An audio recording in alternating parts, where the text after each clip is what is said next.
Good morning. So this week's reflection is from John 11 through 15, and 32 through 37. After he had said this to them, this is Jesus. After he had said this, he went on to tell them, "Our friend Lazarus has fallen asleep, but I'm going there to wake him up." His disciples replied, "Lord, if he sleeps, he will get better." Jesus had been speaking of his death, but his disciples thought he meant natural sleep. So then he told them plainly, "Lazarus is dead, and for your sake I am glad that I was not there, so that you may believe. But let us go to him." When Mary reached the place where Jesus was and saw him, she fell at his feet and said, "Lord, if you had been here, my brother would not have died." When Jesus saw her weeping, and the Jews who had come along with her also weeping, he was deeply moved in spirit and troubled. "Where have you laid him?" he asked. "Come and see, Lord," they replied. Jesus wept. Then the Jews said, "See how he loved them." But some of them said, "Could not he who opened the eyes of the blind man have kept this man from dying?" This has been a difficult week or so. From Dateline, Louisville, Kentucky. This is from the USA Today. Eric Deacon was paying for his groceries Wednesday afternoon at a Kroger grocery store in Kentucky when he heard a loud bang. It sounded like a wood pallet slamming to the door. That's when he saw a man in a neon sweatshirt racing past him, firing a gun back toward another man who was chasing him. Deacon hit the ground, and soon the men were shooting back and forth at each other in the parking lot. About that time, a lady came around the corner and got hit, said Deacon, an emergency medical technician who shielded himself from gunfire in the front of the store behind a wall as he dialed 911. After police arrived, Deacon went over to administer CPR to the woman. "When I looked at her, she was gone," he said. "There was nothing I could do." The violence that unfolded Wednesday at the Kroger grocery store left 2 people dead, a suspect in custody, and police searching for a motive. And from Dateline, Pittsburgh, just this past Sunday, in the Wall Street Journal. On Sunday, residents of one of Pittsburgh's most vibrant, diverse neighborhoods awoke to a new reality as their normally peaceful streets bore many reminders of the shooting deaths a day earlier of 11 people inside a synagogue. Bouquets of flowers rested on stone walls of homes near Tree of Life Synagogue, where a man with an AR-15 rifle killed worshipers between 54 and 97 years old.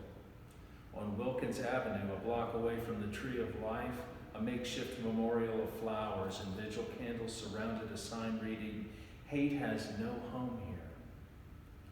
The Squirrel Hill neighborhood has been the heart of the city's Jewish population, but it is also home to Episcopal and Presbyterian churches, Asian restaurants, and more.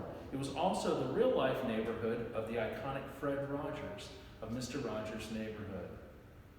Mayor Bill Peduto said this was the darkest day in Pittsburgh's history. First responders, including 4 injured police officers and paramedics, saved many lives, according to those who survived the attack. As Fred Rogers used to say, "When I was a boy and I would see scary things in the news, my mother would say to me, 'Look for the helpers. You will always find people who are helping.'" As followers of Christ, then, how do we help? What is our proper response to those in pain, sickness, suffering, and death? From stories like these of violence in our nation to fear and doubt and vulnerability in our own lives, it seems sometimes like our very faith, like our very trust in God is on the table. Theologians have wrestled with this issue, the issue, where is God in the middle of tragedy, for thousands of years. So now as we reflect back on the shooting in Squirrel Hill at the Tree of Life Synagogue, where is God?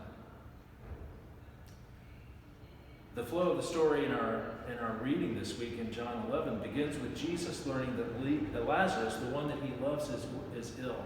But rather than rushing to his bedside, Jesus deliberately delays his arrival for 2 days. He waits until after Lazarus dies. John tells us the distance was only about 2 miles. Even then, not a huge distance. Why is Jesus so callous? He certainly doesn't seem to be too worried about his beloved friend about to die. He doesn't seem to be too concerned about his friends Mary and Martha. In fact, he tells the disciples it's okay, that Lazarus' illness is to glorify God and to glorify him as the Son of God. In fact, Jesus says he's glad he wasn't there to heal Lazarus. Remember in verse 15, he says, "For your sake, I'm glad I wasn't there so that you may believe."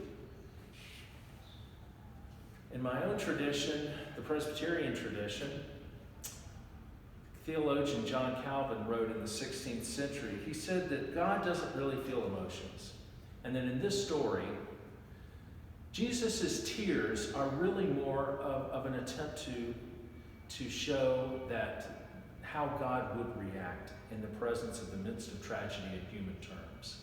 John Chrysostom, as far back as the 4th century, also said that the idea of God actually having emotions would call into question God's power over the very creation that God created. But I think something actually does happen here. Jesus, God incarnate, shows up in person and witnesses the tragedy that death causes. He sees and experiences in his spirit Mary's anger, disappointment, and grief as she's weeping at his feet. "Where have you laid him?" They said, "Lord, come and see." And in verse 35, Jesus weeps. John may have been telling the story to emphasize Christ's healing power over death, but the story goes much deeper than that if we truly believe that Jesus Christ is the Word become flesh.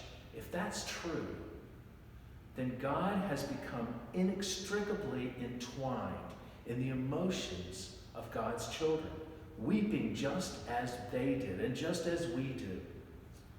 Not only does Jesus weep, but he gets angry as well. Most of the modern translations, including the one that I read, says that Jesus was deeply moved, or he was deeply troubled in spirit. But the Greek word embrimomai actually better translates to be angry. Professor A.K.M. Adam of Greek and New Testament theology at Oxford University says a more plausible reading shows Jesus' anger in the face of death as an appropriate response of one adversary to another. Jesus versus death, and the anger that Jesus has, that death causes to his friend and to his friend's friends. In this account, it is Mary's grief that literally renders the word of God mute and angry. And Jesus weeps, the only appropriate response that Jesus or we can have in the midst of these situations and crises where we wonder, where is God in the midst of tragedy? Where is God? To answer this, we point to the God who weeps at Lazarus' tomb. We point to the God who weeps in the Garden of Gethsemane, over Jerusalem, in this hospital, at this university, in our nation's capital, and in the Squirrel Hill neighborhood of Pittsburgh at the Tree of Life Synagogue, and in the parking lot of the Kroger in Jeffersontown, Kentucky. In this case, yes, Jesus also demonstrates his power over death, so that we might believe that death is not the ultimate answer, or death does not have the final voice. That death is actually only a brief interruption of life. Like Lazarus, we will all die.